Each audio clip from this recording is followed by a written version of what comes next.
Goodness എന്ന വാക്കിൻ്റെ അർത്ഥം നന്മ എന്നാണ്. സന്തോഷം, എല്ലാവർക്കും ഗുണമുണ്ടാകട്ടെ എന്നുമൊക്കെയാണ് അതിൻ്റെ അർത്ഥം.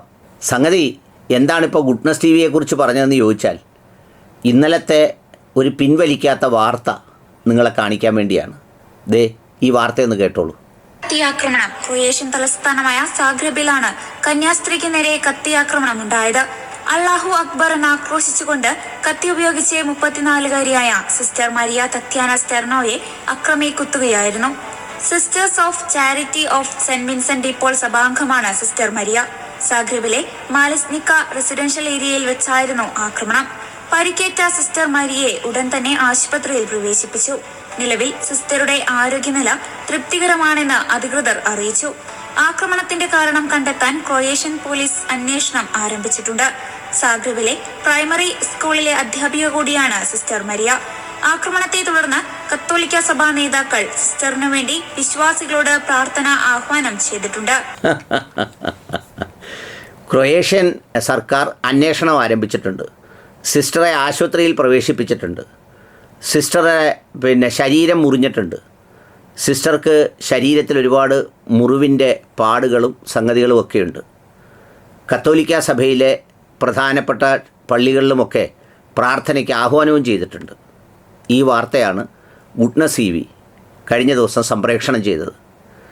അതിൻ്റെ അടിയിലേക്ക് പോയാൽ മുഴുവൻ ഈ പറയുന്ന ഒരു സമൂഹത്തെയും സമുദായത്തെയും അള്ളാഹുവിനെയും റസൂലിനെയും എല്ലാം തെറിയോണ്ട് അഭിഷേകമാണ്. ആ വാർത്തയ്ക്ക് അപ്പുറമുള്ള സത്യം എന്താ? ഞാൻ കഴിഞ്ഞ ദിവസം പറഞ്ഞില്ലേ, അതായത് അവിടെ ആരും സിസ്റ്ററെ ആക്രമിച്ചതല്ല, സ്വയം ശരീരത്ത് മുറിവുണ്ടാക്കി ആക്രമിച്ചതായി വരുത്തി അങ്ങനെ വാർത്ത കൊടുത്തു. ഹോസ്പിറ്റലിൽ ചെന്നപ്പോൾ അവർ പരിശോധിച്ചതിൽ നിന്ന് കാര്യം മനസ്സിലാക്കി. പോലീസ് മൊഴിയെടുത്തപ്പോൾ അങ്ങനെ ഒരു പ്രതിയില്ല, അല്ലാഹു അക്ബർ എന്ന് വിളിച്ചിട്ടില്ല, ഇതുകൊണ്ട് അങ്ങനെ ഒരു സംഭവമേ അവിടെ നടന്നിട്ടില്ല. എന്നിട്ടോ അവർക്ക് മാനസിക രോഗത്തിൻ്റെ ചികിത്സ കൊടുക്കണമെന്നും കടുത്ത ശിക്ഷ നൽകണമെന്നും ക്രൊയേഷ്യൻ സർക്കാർ തീരുമാനിച്ചു. ബോസ്നിയ ഹെർസഗോവിനയിൽ നിന്ന് വന്ന ഒരു കന്യാസ്ത്രീയാണ് ഈ സിസ്റ്റർ. അപ്പോൾ ഈ സിസ്റ്ററിൻ്റെ ഉള്ളിൽ ഇന്നത്തെ കാലത്തുള്ള മുസ്ലിം വിരോധവും വെറുപ്പും കുടിയേറ്റ വിരോധവും അതും ഉണ്ടാക്കി വെച്ചിട്ടുണ്ട്. അതിൻ്റെ കൂട്ടത്തിൽ ഈ ആഫ്രിക്കൻ രാജ്യങ്ങളിൽ നിന്നോ ബാക്കിയുള്ള രാജ്യങ്ങളിൽ നിന്നോ ഒക്കെ വരുന്ന കുടിയേറ്റക്കാരായ ആരോ തെരുവിൽ വെച്ച് സിസ്റ്ററെ ആക്രമിച്ചു എന്നാണ് പറഞ്ഞത്. ആ ആക്രമിച്ചതിൻ്റെ വാർത്തയാണ് ഈ പറഞ്ഞത്. യഥാർത്ഥത്തിൽ എന്തെങ്കിലും ഒരു മനസാക്ഷി ഉണ്ടെങ്കിൽ ഈ പറഞ്ഞതുപോലെ ഗുഡ്നസ് എന്ന് തന്നെയാണ് ഇതിൻ്റെ പേരെങ്കിൽ, സംഗതി ഒരു വാർത്ത വരുമ്പോൾ കൊടുത്തു, അതിൽ തെറ്റൊന്നുമില്ല എന്ന് വേണേൽ പറയാം. പക്ഷേ അത് കൊടുത്തു കഴിഞ്ഞ് അതിൻ്റെ കൗണ്ടർ പ്രൊഡക്റ്റീവാണ് ഈ വാർത്ത എന്ന് പറയുമ്പോൾ അതിൽ തെറ്റുപറ്റി, അങ്ങനെ ആയിരുന്നില്ല, അല്ലെങ്കിൽ അടുത്തൊരു വാർത്ത കൊടുക്കണ്ടേ? എങ്ങനെ? ആ സിസ്റ്ററുടെ കള്ളത്തരങ്ങൾ തിരിച്ചറിഞ്ഞു, സിസ്റ്ററെ ആരും ആക്രമിച്ചിരുന്നില്ല, മനസ്സിനുള്ളിലെ കടുത്ത ഇസ്ലാം വിരോധം കൊണ്ട് ഒരു കൃത്രിമമായി മനസ്സിനുള്ളിൽ ഒരു പ്രതിയെ സൃഷ്ടിക്കുകയായിരുന്നു, അങ്ങനെ ശരീരത്ത് വരുത്തിയ മുറിപ്പാടുകൾ അങ്ങനെ ആയിരുന്നു എന്ന് പറഞ്ഞൊരു വാർത്ത കൊടുക്കണ്ടേ?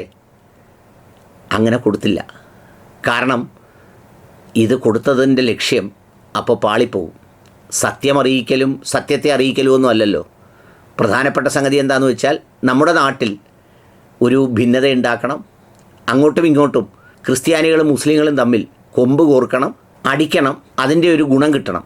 അതിനുവേണ്ടിയുള്ള പ്രചാരവേലകളുടെ ഭാഗമായി നടത്തുന്ന ഏർപ്പാടുകളുടെ ഒരു നിജസ്ഥിതി ബോധ്യപ്പെടുത്തുന്നതിന് വേണ്ടിയാണ് ഇത് നിങ്ങളുടെ മുന്നിൽ പറഞ്ഞത്.